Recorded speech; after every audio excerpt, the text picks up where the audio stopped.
अब आने वाले समय में ब्रिक्स समिट होने वाला है, इसके लिए हमारे प्रधानमंत्री भी जाएंगे। तो ऐसे में जो साउथ अफ्रीका से वापस लौटते हुए जो यूरोप के एक कंट्री है ग्रीस में, वहाँ पर विजिट करते हुए आएंगे।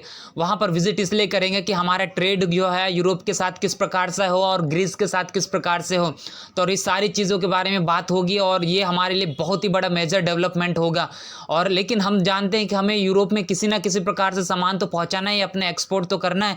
इसके लिए हमें बहुत ज़्यादा दिक्कतें होती है। जब भी हम यूरोप में सामानें ले जाते हैं, वहाँ से लाते हैं, तो बहुत लॉन्ग रूट का जो है सफ़र करना पड़ता है हमें। इधर रेड सी से होते हुए उधर मेडिटेरियन सी होकर हमें यूरोप में सामान पहुँचाना पड़ता है और इसके लिए इससे काफ़ी समय लगता है। इसमें तो 16 से 17 दिन लग जाता है। तो ऐसे में बहुत ज़्यादा हमें प्रॉब्लम हो रही थी। लेकिन हम उसी को कम करने के लिए हम काफ़ी साल से जो है हम चाबर पोर्ट, जो कि ईरान है, वहाँ पर हम पोर्ट बनवा रहे हैं कि हम वहाँ के थ्रू जो है सेंट्रल एशिया से होकर हम यूरोप को पहुँचे। लेकिन इसके लिए भी बहुत सारे अड़ंगे मारे हैं, बहुत सारे दिक्कतें। देखो बीच में तो हमारे एक तालिबानी दिक्कत करेगा, इसलिए तो हमें बहुत ज़्यादा सेंसिटिव है, तो हम उसके लिए भी रिस्क नहीं ले सकते हैं।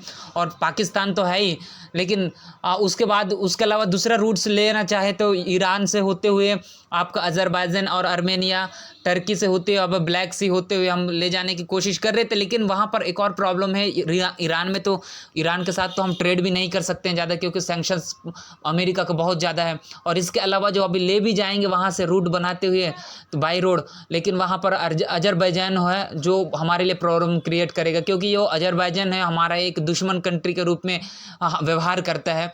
तो पता नहीं आर्मेनिया और अजरबैजान का हमेशा लड़ाई होता है, तो हम आर्मेनिया को सपोर्ट करते, वेपन भी सप्लाई करते, तो ऐसे में वो हमारे खिलाफ कुछ भी कर सकता है। तो वो भी एक रिस्की है।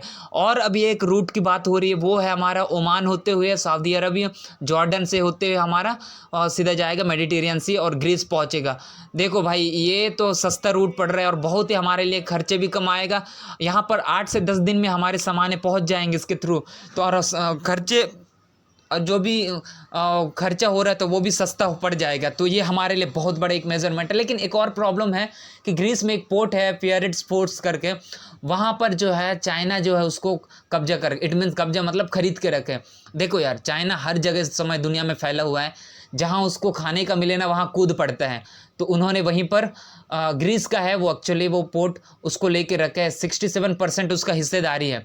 और क्योंकि एक समय जो था ग्रीस बहुत ज़्यादा इकोनॉमिक क्राइसिस से गुजर रहा था, ऐसे में अपने आप को सर्वाइव करने के लिए अपने सामानें बेच रहा था, तो चाइना जो है उस समय इसको ले लिया तब से। लेकिन आधा जो 35% जो है वो ग्रीक का है। यदि ग्रीक चाहे तो उसको अपने कब्जे में फिर से ले सकता है, ये उसके ऊपर है।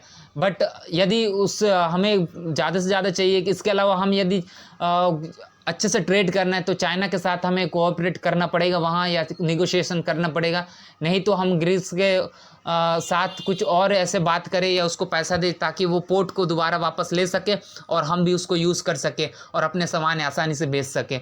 ये था दोस्तों, आई होप कि आपको समझ आया होगा। Thank you.